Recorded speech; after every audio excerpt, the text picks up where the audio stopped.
로마서 4장에는 믿음의 조상이라고 하는 한 인물, 구약의 인물 아브라함이 나오게 됩니다. 아브라함의 이 신앙 여정을 바울이 소개하며 우리에게 메시지를 전해주고 있는데요. 아브라함의 이 신앙 여정, 즉 믿음이 점점점 성숙하고 자라가는 그 여정 속에는 현대인들이 겪는 여러 고충과 애로가 아브라함의 믿음 생활 속에서도 그대로 녹아 있음을 우리가 발견할 수 있습니다. 그렇기 때문에 바울은 아브라함을 들어 믿음을 시작하려는 이방인들과 믿음을 시작하려는 유대인들에게 그들의 삶의 자리에서 하나님의 일하심과 참 믿음이 무엇인지를 아브라함을 들어 설명해 주는 것입니다. 여러분, 아브라함은 지금으로부터 약 4,000년 전에서 혹 3,500년 전의 사람입니다. 그 당시 아브라함의 미래는 불투명했어요. 왜냐하면요, 갈대아 우르라는 지역에서 잘 살고 있던 아브라함에게 하나님이 느닷없이 나타나 갑자기 고향을 떠나 다른 곳으로 이주하라 말씀하셨기 때문입니다. 어찌 보면 하나님은 대책 없는 분이신 것 같아요. 하나님께서 빅피처로 큰 그림을 그려주시고 디테일하게 너가 그곳으로 이주해서 너가 몇 년도에는 이런 집을 질 것이고 너가 이러한 직업을 얻을 것이고 너가 이제 노후에는 이러한 미래를 내가 너에게 보여주고 그렇게 할 것이야 라고 하나님이 말씀해 주신다고 하면요, 아마도 이 땅에서 믿음이 흔들리거나 또 요동하는 사람은 아무도 없을 것입니다. 그런데 하나님은요, 아브라함에게 나타나 느닷없이 내가 가장 익숙한 곳을 떠나게 하고 내가 가장 잘하던 것을 못하게 하며 새로운 곳을 익히는 그곳으로 떠나라 말씀하고 있는 것입니다. 그 모든 과정은요, 설레임도 있지만 동시에 불안함과 막연함과 두려움도 함께 오게 됩니다. 아브라함은 새로움에 대한 기대와 더불어 불안함, 두려움을 안고 그렇게 믿음의 여정을 시작합니다. 시작부터 불안함이 예정된 아브라함의 믿음에 대하여 바울은 이렇게 말합니다. 함께 읽어볼까요? 아브라함은 소망이 전혀 없었지만 하나님께서 네 자손이 이와 같이 많아질 것이다 라고 말씀하신 대로 자기가 많은 민족의 조상이 될 것을 믿고 소망하였습니다. 아멘. 여러분, 이 첫 절이 뭐라고 되어 있죠? 소망이 전혀 없었지만, 소망이 전혀 보이지 않았다라는 거예요. 아브라함은 하나님께서 말씀하여 주셨지만 그 보이지 않는 그 소망들, 절망할 수 있는 상황 속에서도 하나님의 약속을 신뢰하고 기다리는 믿음을 보였다라고 바울은 우리에게 말씀하고 있어요. 실은 여러분, 아브라함의 믿음은요, 당시 그 시대의 눈으로 보면요, 미련하기 그지 없습니다. 하나님께서 아브라함에게 자녀의 약속, 네 자손이 이와 같이 많아질 것이다 라는 약속에 더하여 너에게 자손, 참 자손을 줄 것이다 라는 약속을 해주신 때는요, 그의 나이 75세 때였어요. 그런데 무려 하나님은요, 그 약속을 아브라함에게 주시고 나서 24년이라는 시간을 가만히 계시다가 그의 나이 99세 때 뿅 나타나셔서 아브라함아, 너 약속 기억하고 있지? 정말 좀만 기다려. 내가 너에게 정말 네 태에서 정말 너의 자손을 줄 것이고 낳게 할 것이야 라고 약속을 합니다. 여러분 생각해 보세요. 이미 아브라함은요, 75살 때부터 24년을 기다렸어요. 아브라함의 나이 99세, 그의 아내의 나이 89세의 나이로 과연 아이를 잉태하여 낳을 수 있을까요? 이미 그들의 몸은요, 아이를 잉태하여 낳을 수 있는 몸이 아니었습니다. 75세부터 아이를 낳는, 이삭을 낳는 100세까지의 하나님의 침묵은요, 아브라함과 하나님 사이에 신뢰가 깨지고도 남을 시간이었어요. 하나님은 거짓말쟁이인가? 정말 하나님은 나에게 약속해 주시고 지켜주시는 분인가? 에이, 아마 그거는 아마 그냥 상징적인 언약이지 실제로 나와 내 아내에게 정말 자식을 주는 건 아닐 거야 라는 불안함. 그런데 오늘 저와 여러분들이 함께 읽었던 바울의 표현을 빌리자면요, 아브라함은 그 긴 침묵의 시간 속에서도 의심하거나 불안하기보다는요, 하나님의 약속을 보이는 것처럼 소망했다고 말하고 있습니다. 프랑스의 철학자 파스칼은요, 믿음에 대해서 이렇게 정의합니다. 믿음은 이성이 도달할 수 있는 한계를 넘어선 곳에서 시작된다. 많은 현대인의 경우 자신의 믿음을요, 이성의 한계 안으로 가둡니다. 내가 보고, 내가 듣고, 이해하는 범주 안에서만 믿게 되는 거예요. 그러나 믿음의 조상 아브라함은요, 아무리 살펴봐도요, 자신의 인간적인 이성의 한계를 뛰어넘었습니다. 내가 볼 수 없고 기대할 수 없는 상황 속에서도 마치 내 손에 이미 있는 것처럼, 내 주머니에 있는 것처럼 아브라함은 그 소망을 기대하며 바라며 살아갔습니다. 파스칼의 이야기를 빌리자면요, 아브라함은 참 믿음을 가진 자예요. 여러분, 지난 한 주간 하나님께서 우리에게 주신 믿음, 약속, 받아 누림을 잘 누려보셨습니까?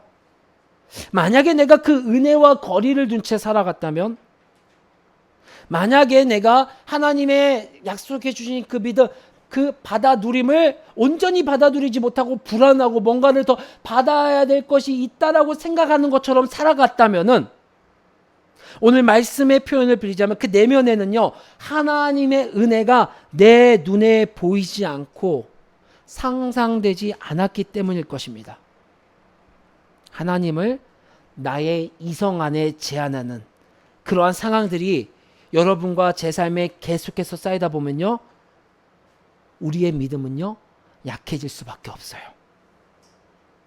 그러나 아브라함은 그의 믿음이 약해지고 흔들릴 수 있는 그 수많은 조건들, 상황 속에서도 그의 믿음은요, 점점 약해지는 것이 아니라 오히려 더 강해졌습니다.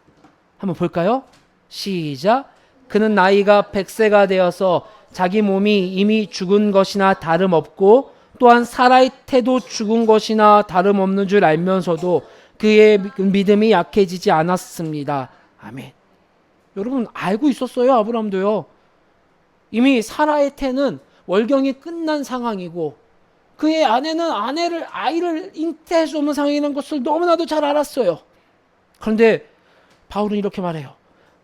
아브라함의 믿음은 약해지지 않았습니다.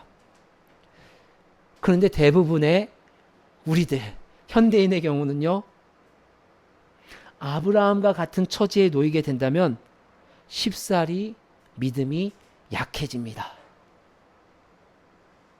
믿음이 약해진다는 의미가 무엇일까요?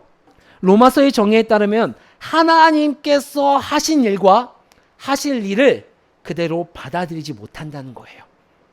처음 받아들이지 못하는 범위는요, 아주 제한적이었을 거예요. 내 이성 안에서, 이성을 뛰어넘지 못하는 영역에서 정도만 하나님의 하실 일과 하신 일을 받아들이지 못했을 거예요. 그런데 그런 일들이 시간이 지나면 지날수록요, 나의 삶 전체 영역 안에서 하나님의 약속을 받아들이지 못하게 되는 것이 우리 연약한 모습이에요. 어느 순간 내 이성 범주 안에서도 하나님의 일들이 믿어지지 않기 시작되는 것을 성경에선 계속해서 말씀해주고 있습니다.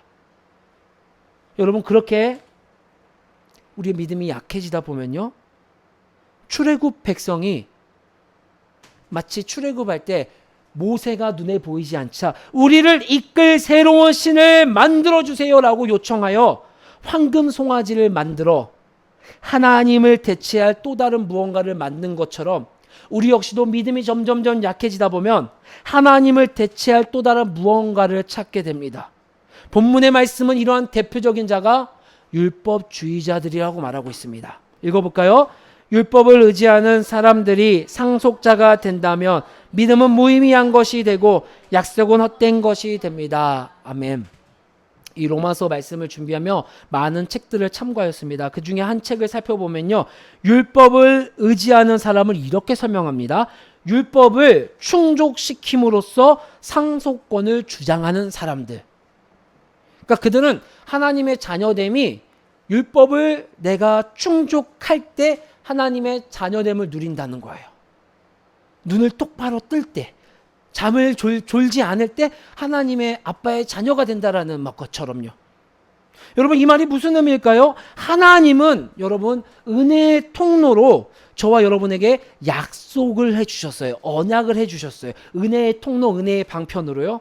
근데 그 약속은 그 약속으로 내가 하나님의 자녀가 되고 그 자녀됨을 믿고 누리는 것보다는요, 율법주의자들은요 아주 즉각적으로 눈에 보이고 내가 주도적으로 무엇인가를 함으로 율법을 지킴으로써 내가 하나님의 상속자가 되었다라는 안정감을 가지고 살았다는 거예요.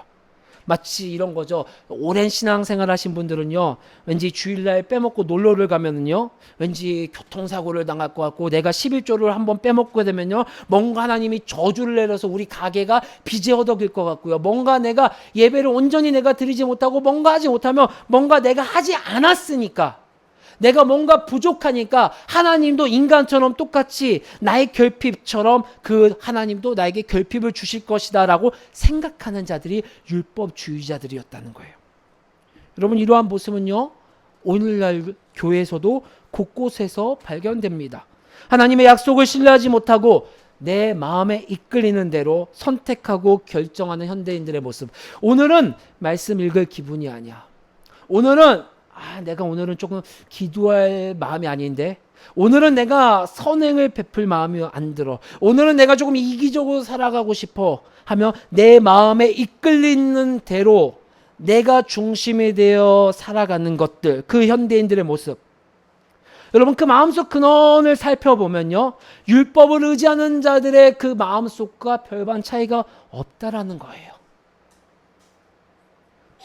하나님이 중심이 아니라 내가 중심이 되어 살아가는 것이죠. 하나님의 은혜와 약속이 나를 이끌어가는 것이 아니라 나의 불안함과 내가 무엇인가를 하는 것, 더하는 것이 더 나의 삶을 이끌어가게 되는 것이죠. 그런 점에서 아브라함은요, 오늘 이 시대를 살아가는 여러분들에게, 그리스도인들에게 참 믿음의 형태가 무엇인지를 선명히 우리에게 보여주고 있어요. 그 첫 번째는요, 소망이 사라진 때에도 그 소망을 붙드는 거예요. 참 믿음을 가진 자는요, 아브라함처럼요, 소망이 눈에 보이지 않는 상황에서도 그 소망을 붙든다라는 거예요. 함께 읽어볼까요? 다시 시작. 아브라함은 희망이 사라진 때에도 바라면서 믿었으므로 너의 자손이 이와 같이 많아질 것이다 하신 말씀대로 많은 민족의 조상이 되었습니다. 아멘. 여러분, 우리가 살다 보면요, 분명히 소망이 보이지 않고 사라지는 경험을 하게 돼요. 저는 지금도 그런 경험을 하고 있고요.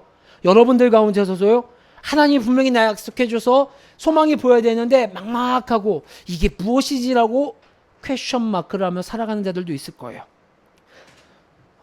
혹 과도한 업무로 인하여 일과 삶의 균형이 무너지게 되면요, 어느 순간 내 눈앞에 하나님을 붙잡는 소망이 사라지게 돼요. 일에 치우쳐지고 안식을 누리지 못하게 돼요. 또한 하루가 다르게 발전하는 기술에 적응하거나 공부하지 못하게 되면요, 자꾸만 내가 이 시대에 뒤떨어지는 것 같아 불안함과 연약함. 마치 목사는요, 많은 사람들이 이런 얘기를 해요. 멀티플레이어가 된다고 해서, 그래서 나는 경제도 잘 알아야 되는 것 같고, 주식 투자도 내가 잘 알아야 되는 것 같고, 코인도 알아야 되는 것 같고, 모든 것에서 다방면이 되지 않으면 내가 참 목자가 되지 않을 것 같다라는 이 주변의 수많은 자들의 이 시선들이 저로 하여금 하나님께서 보이신 그 약속의 소망을 보이지 않게 하는 경험도 하게 됩니다. 때로는 우리 한국 사회가 가지고 있는 개인주의와 극심한 경쟁 구조로 인해서 점점 대인관계가 어려워져요. 점점 우리는요, 고립감 속에서 외롭게 살아가요. 그리고 그 살아가는 삶의 자리에서 하나님 나라는 남의 나라, 먼 나라 이야기 같은 것이 이 시대를 살아가는 그리스도인들이 보편적으로 겪는 하나님의 소망이 보이지 않는 그 문제들을 우리가 살아가고 있다라는 거예요. 여러분, 이런 상황들이 계속해서 여러분들 가운데 노출되게 된다면요, 우리 어느 순간 끝없는 절망과 무기력함 속에서 발견되게 됩니다. 여러분, 그런데 오늘 본문의 아브라함의 믿음을 보십시오. 우리와 비슷한 상황 속에서도요, 아브라함은요, 소망을 붙잡은 모습을 보여주고 있어요. 아브라함의 믿음의 모습이 무엇입니까? 보이지 않는 소망을요, 끝까지 붙잡았습니다. 그 모습은요, 저와 여러분에게도 소망을 붙잡을 수 있는 근거가 되고 힘이 되는 거예요. 지금 내 비록 눈에 보이지 않는 소망 때문에 낙심하고 있는 자들이 있습니까? 오늘 아브라함의 믿음을 보십시오. 그 상황 속에서도 할 수 없어가 아니라 누군가는 이렇게 했다라는 것을 성경은 보여주고 있습니다. 여러분, 두 번째로는요, 아브라함은 믿음의 형태를 이렇게 보여주고 있습니다. 흔들리지 않는 믿음의 모습을 아브라함은 우리에게 보여주고 있습니다. 여러분, 하루에도 수십 번 여러분과 저의 마음은요, 냉탕과 온탕을 왔다 갔다 해요. 어떨 때는 믿음이 있는 신실한 그리스도인인 것 같기도 하고요. 또 어떨 때는요, 하나님의 하자도 모르는 사람 같아 보이기도 합니다. 실은 그 대표적인 자가 바로 저예요. 어떨 때는요, 신실하게 하나님의 나라를 품고 하나님의 나라를 확장하기 위해 하나님이 주신 소명을 붙잡고 열심히 나아가는 것 같긴 한데, 또 어느 날 뒤돌아보면, 하나님, 이게 저에게 주신 소명이 맞습니까? 하나님, 저에게 주신 이 목사의 길이 맞습니까? 라는 수많은 질문들, 나약해지는 모습들, 이렇게 흔들리는 저의 믿음을 보고 있노라면요, 그렇게 작아지고 의기소침해지고 부끄럽고 창피할 수가 없습니다. 근데 하루는요, 성경을 보는데 이렇게 초라하고 부끄러운 흔들리는 내 모습 가운데 큰 위로를 주는 한 인물을 만나게 됩니다. 우리 한번 읽어볼까요? 시작. 예수께서 오너라고 말씀하셨다. 베드로는 배에서 내려 물 위로 걸어서 예수께로 갔다. 아멘. 여러분, 베드로 사도가 나와요. 근데 이제 이 베드로 사도가 믿음이 충만하여서 물 위를 걸어서 예수님이 있는 곳으로 나아갑니다. 읽어볼까요? 시작. 그러나 베드로는 거센 바람이 불어오는 것을 보고 무서움에 사로잡혀서 물에 빠져들어가게 되었다. 그때 그는 주님 살려주십시오 하고 외쳤다. 예수께서 곧 손을 내밀어서 그를 붙잡고 말씀하셨다. 믿음이 적은 사람아, 왜 의심하였느냐. 아멘. 여러분, 예수님과 동고동락하며 놀라운 일들을 함께한 베드로, 여러분 생각해 보세요. 여러분, 물리적으로 물 위를 걸을 수 있겠습니까? 여러분, 사람은 물 위를 걸을 수가 없습니다. 근데 베드로는요, 아주 잠깐이지만요, 물 위를 걷는 경험도 한 사람이에요. 그런데 어떻게 됩니까? 거센 바람이 몰아오는 것을 보고 그 순간 무서움에 사로잡히고 의심하여 그 믿음이 흔들리는 모습을 보이게 됩니다. 베드로도요, 중요한 순간에 믿음이 흔들렸다라는 거예요. 왜냐하면 아직까지 성령의 임재 충만함을 받지 못한 베드로는요, 우리 예수님이, 하나님이 어떠한 분인지 잘 알지 못했기 때문입니다. 여러분, 그러나 아브라함을 보십시오. 같이 읽겠습니다. 시작. 그는 나이가 100세가 되어서 자기 몸이 이미 죽은 것이나 다름없고 또한 사라의 태도 죽은 것이나 다름없는 줄 알면서도 그는 믿음이 약해지지 않았습니다. 여기서 끝나는 게 아니에요. 시작. 그는 하나님의 약속을 믿고 의심하지 않았습니다. 오히려 그는 믿음이 굳세어져서 하나님께 영광을 돌렸습니다. 아멘. 아브라함은요, 믿음이 약해질 수밖에 없는 상황 속에서도 약해지지 않고 오히려 믿음이 더욱 견고해집니다. 베드로와 우리가 처한 상황이나 아브라함이 처한 두 상황은요, 똑같이 절망스럽고 무섭고 불안하고 믿음이 흔들릴 수밖에 없는 상황이에요. 망할 것 같아요. 실패할 것 같아요. 내가 가지고 있는 모든 것을 잃어버릴 것 같고 빚만 질 것 같아요. 나만 그러면 좋은데 내 자식도 똑같이 나처럼 비참한 인생을 살 것 같아요. 그런데 도대체 무슨 차이가 베드로와 우리는 믿음이 흔들리고 소망이 보이지 않아 요동하고 있었음에도 아브라함은 무슨 차이가 있었기에 오히려 약해지는 것이 아니라 더욱 굳세져서 그 상황 속에서도 하나님께 영광을 돌릴 수 있었을까요? 성경은 그 차이점에 대해서 이렇게 말합니다. 같이 읽어볼게요. 시작. 주님께서 아브라함을 데리고 바깥으로 나가서 말씀하셨다. 하늘을 쳐다보아라. 네가 셀 수 있거든 저 별들을 세어보아라.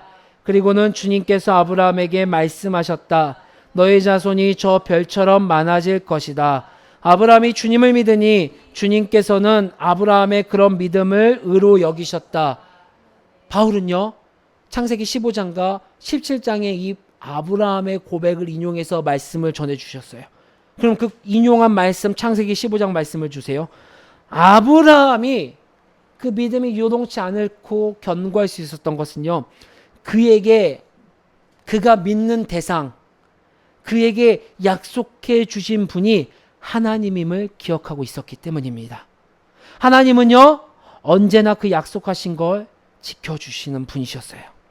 과거에는요, 이해가 안 되는 하나님의 말씀이 지금은 이해가 되고, 혹 지금은 이해가 안 되는 약속도 언젠가는 이해가 될 것이라는 아브라함의 믿음의 그 거듭 여정은요, 그가 믿는, 그에게 주신, 그와 맺은 약속의 주체가 되시는 분이 신실한 하나님이심을 그가 알고 있었기 때문이에요.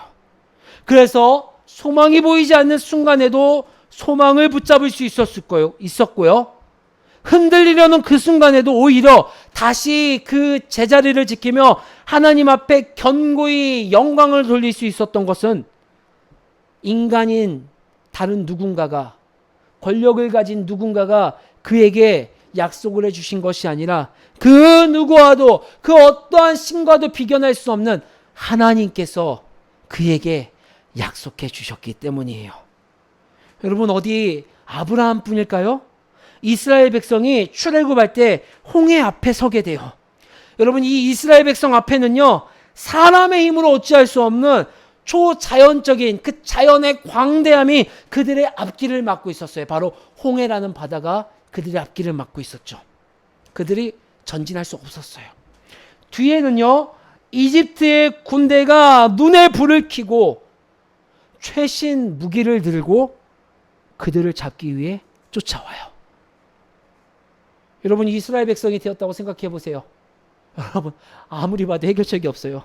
여러분, 바다가 우리 앞을 막고 있는데 그 바다가 없어질 수 있겠습니까? 그렇다고 우리 뒤에 오는 이집트 군대와 우리가 싸워서 이길 수 있겠습니까?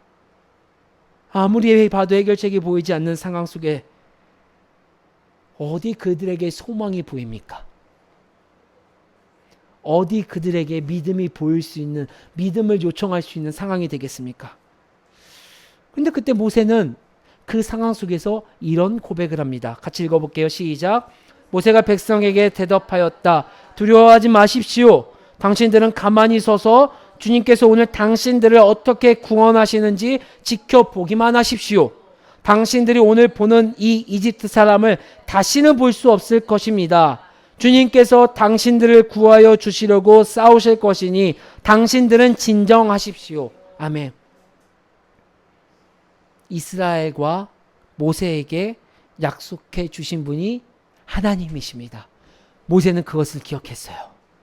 모세는 그것을 알고 있었어요. 그래서 모세에게 나타나신 하나님은요, 모세가 믿는 하나님은 언제나 말씀을 지키는 분이시라는 것을 알았기에 이스라엘 백성들에게 이렇게 말합니다.